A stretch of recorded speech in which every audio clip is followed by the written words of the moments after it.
Hey guys, this is Billy from AdultCello.com, and today we're going to have the first of a little three-part series I've made. It's the Better Bow Hold lesson series, and this first lesson is going to be about kind of bow hold flexibility. Okay, so what this is assuming you already kind of understand how to hold the bow to a certain degree, and now we're just going to kind of work on making a little more flexibility. So if you're at all confused about where the fingers go, how the thumb works, or where it goes, you can check my complete bow hold beginner guide, which I've already made. So that'll be in the comments below. And of course, if you haven't subscribed already, please consider doing so. And if the video helps you, please consider liking it as well. All right, let's get started. So what we'll do first is just kind of play some open strings. And I want you to just not think too much. We're just gonna use that as kind of like a base. So we're going to play, and then we're going to do these exercises and then see how we feel afterwards, okay? So let's just start on the A string. We'll do just nice, long, luxurious bow strokes, just trying to have a, beautiful sound. We'll do 2 on the A, 2 on the D, 2 on the G, 2 on the C. All right, here we go. Ready?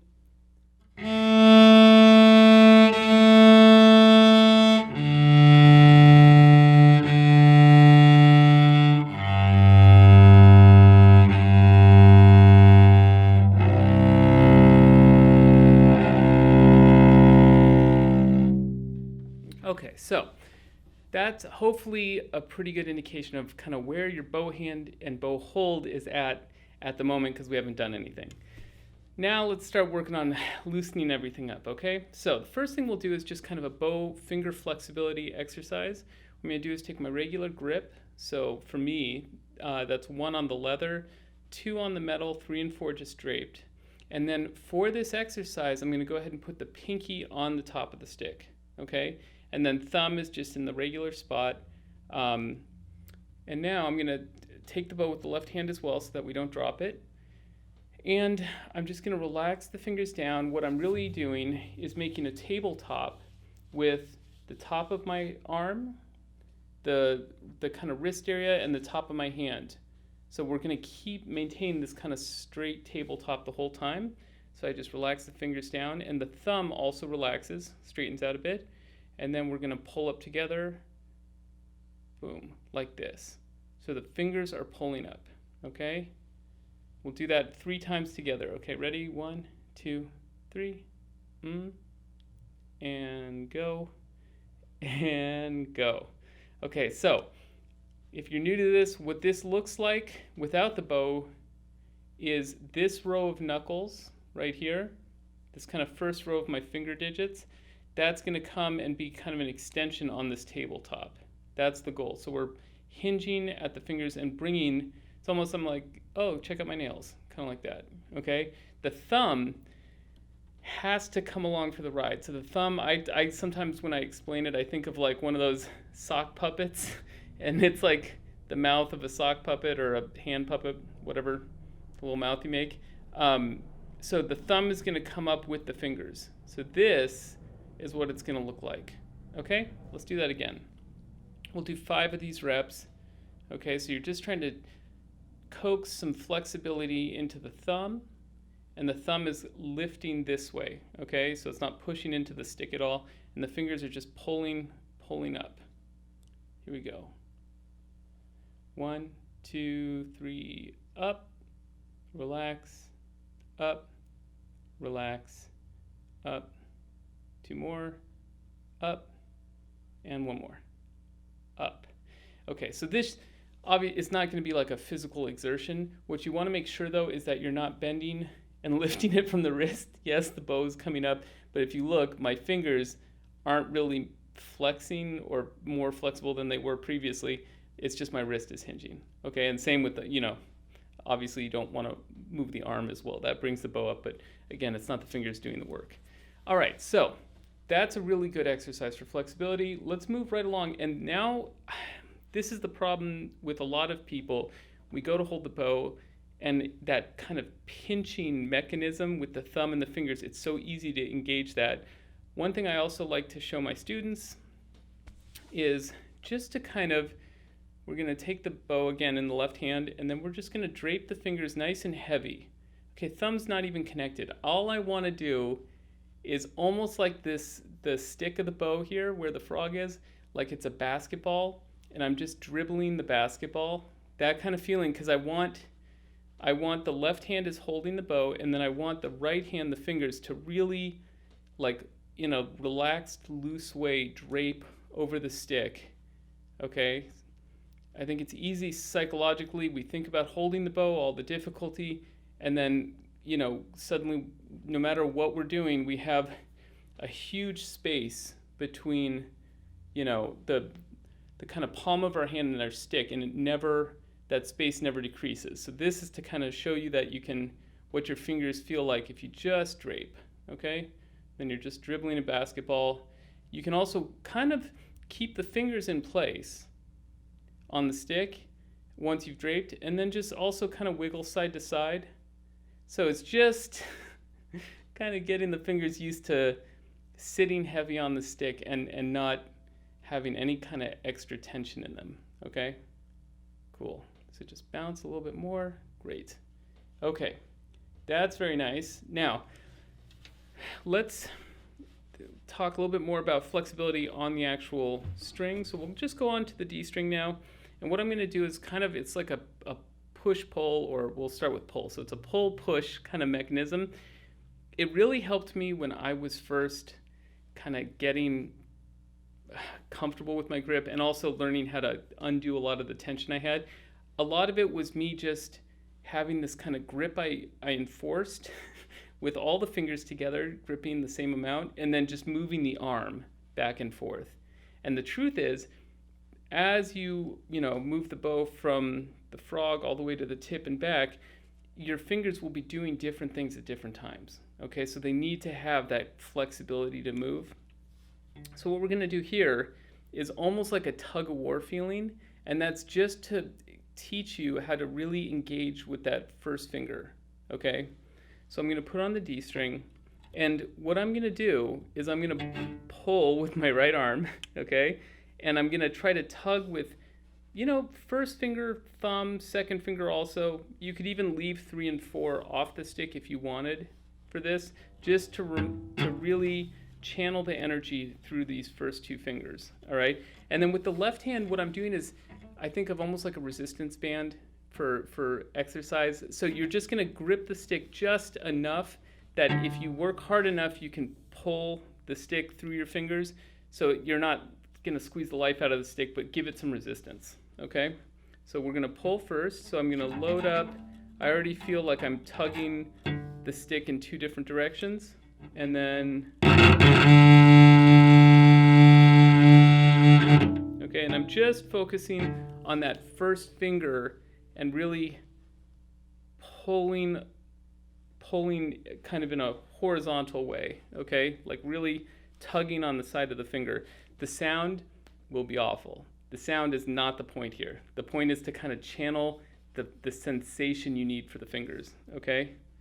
To get that kind of, and so you're gonna also, if you tend to have this kind of a hand shape, by doing this, you might end up in this kind of a hand orientation with like a straighter arm, because you're kind of pulling this way. You're not, this is weaker than this. That's great, okay, because we want things to kind of drop eventually with the fingers, okay? So instead of this, we'll get down more like this. Let's pull again. 1, 2, 3.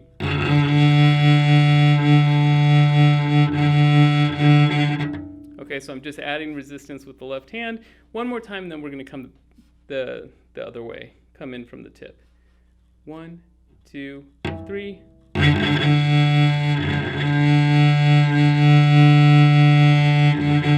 Excellent. Okay, this really helped me because I had way too much energy when I was at the frog. I was gripping way too much with 3rd and 4th finger for a long time, and this exercise helped me realize that it's really, the first 2 fingers that are doing a lot of the work, even on a down bow from the frog.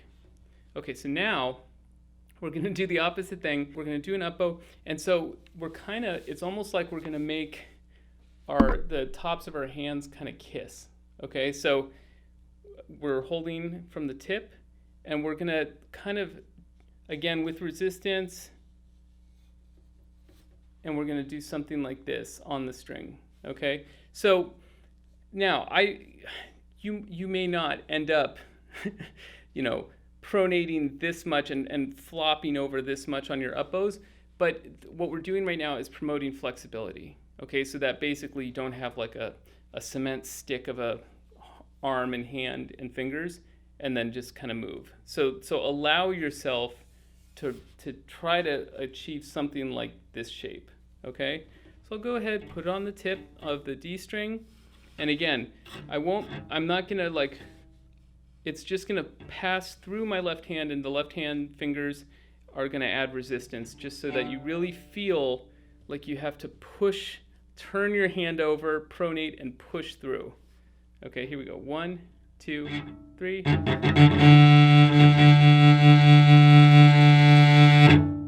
Okay, let's do that again. This is a very weird sensation. 1, 2, 3. Okay, it's kind of like you're dragging. It's like you've got a grip of something like this, and you try and pull it this way, but your wrist gives. Okay, one more time. 1, 2, 3. Okay, now, and then you can also, this one is a good one also to do just kind of in the air a couple times. All right, so finally what we're gonna do, this is a little bit of flexibility, also a little bit of balance. It's so easy to over squeeze with the thumb. That is the number one thing that happens with that goes wrong with adult learners of the cello and the bow hold. It's just the thumb. So what I developed for myself at one point, just to try to figure out how on earth I was gonna not squeeze so much, I took what I call the Barbaric grip, okay, which is basically I just have 2, 3, and 4 are literally hugging the bottom of the frog, and one's kind of wrapped over 2, so it looks almost like a baseball bat.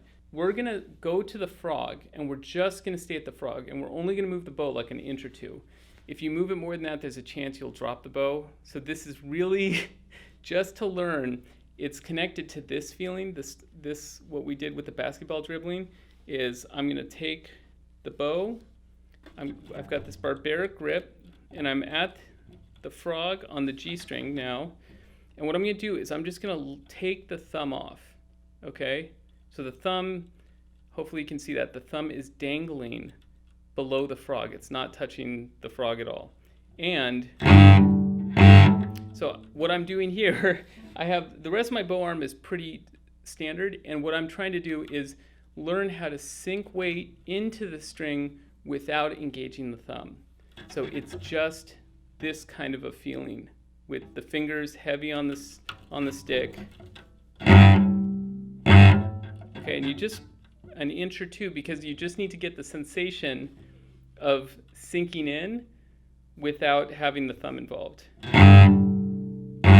Okay, if you go further, you start to really need the thumb. So even if you start teasing out towards the middle of the bow, I don't think this would be effective, and there's a really good chance you'll drop the bow. So seriously, just an inch or 2. Here we go. So you just do that.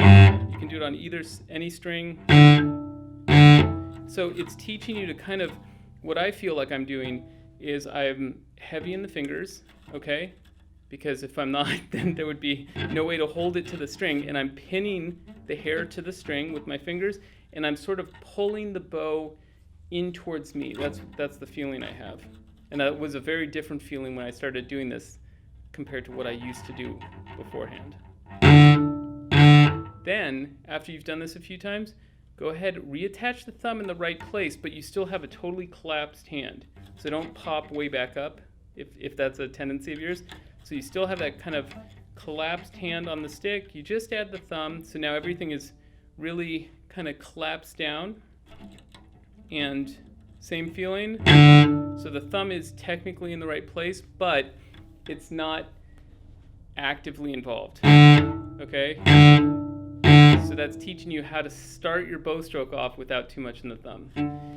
All right, so now for the final little, wrap this whole thing up, let's do the same thing. We're gonna do 2 bows on each string, and I don't want you to overthink this because there's so many concepts we just did, but what you're gonna do is just notice your bow hand, your bow hold, and see if maybe it sounds different or if it feels different in a good way, hopefully. Okay? So here we go. 2 on each string. Ready, and...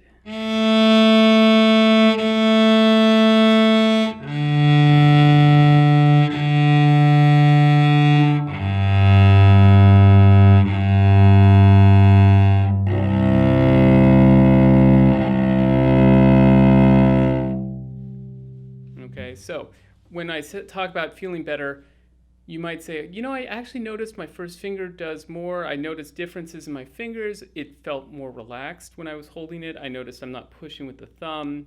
Any of these things, if you can be aware of it, then that's kind of like the first step towards building a more flexible and a better, bow hold.